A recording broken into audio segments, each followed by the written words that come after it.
भारानुसार 30% जो प्रतिशत जो दे रखा है ग्लिसरॉल C3H8O3 के जलीय विलयन में ग्लिसरॉल के मोल अंश की गणना कीजिए। तो यहाँ पर देखेंगे जो ग्लिसरॉल का जो आपका ग्लिसरॉल का जो द्रव्यमान दे रखा है, किसका, ग्लिसरॉल, तो यहाँ लिखेंगे ग्लिसरॉल। ग्लिसरॉल का जो दे रखा है द्रव्यमान वो कितना दे रखा है, वो आपका दे रखा है 30 ग्राम। कितने ग्राम, 30 ग्राम दे रखा है, ठीक।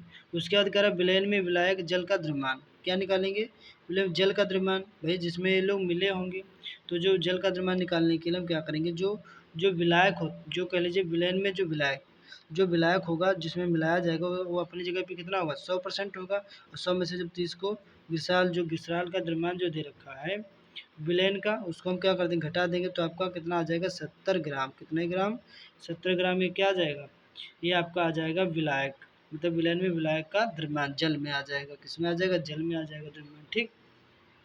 उसके बाद निकालेंगे, क्या निकालेंगे, विलेन में जल के मोल।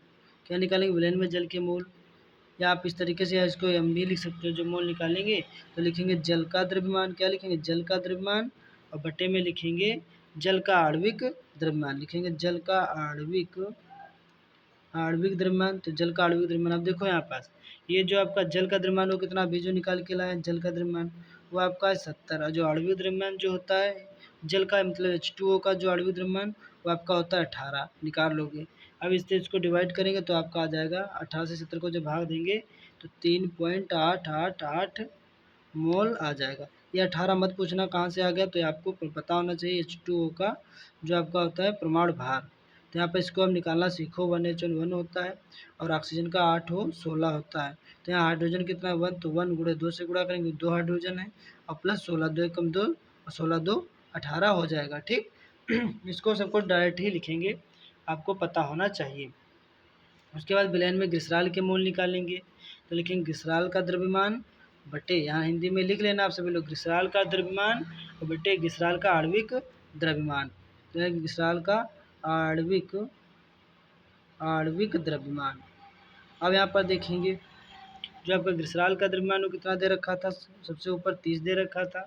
उसके बाद निकालेंगे आणविक द्रव्यमान किसका, ग्लिसरॉल का। तो ग्लिसरॉल का आपका फिर अणुभार पता होना चाहिए, तो आपका जो अणुभार होता है वो होता है 92। कितना होता है 92, इसको इससे भाग देंगे तो आपका आ जाएगा 0.326। कितना आ जाएगा, 326 मोल आ जाएगा, ठीक।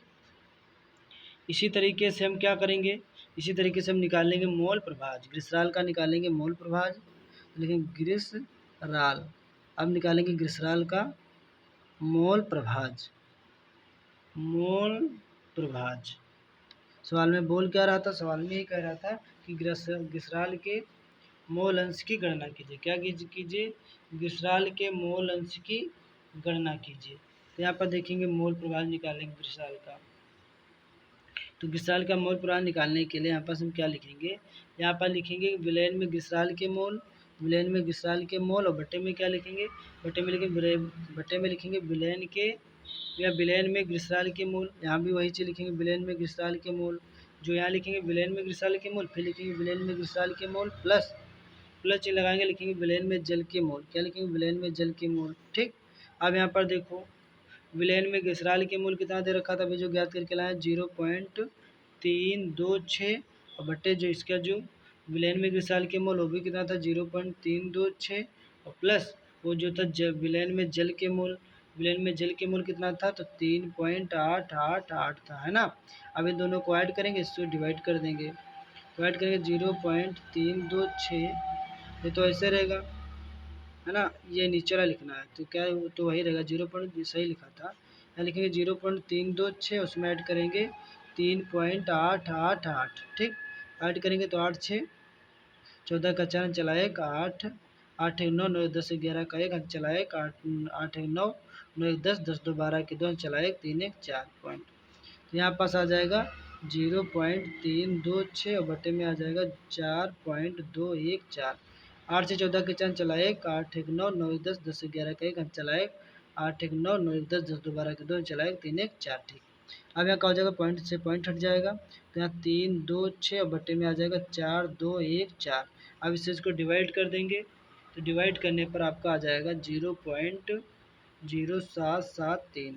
ये आपका क्या हो जाएगा, राइट आंसर हो जाएगा। ठीक, या मोल प्रभाव बोले या आपका बोले मोल अंश, ठीक, वो बात एक ही है।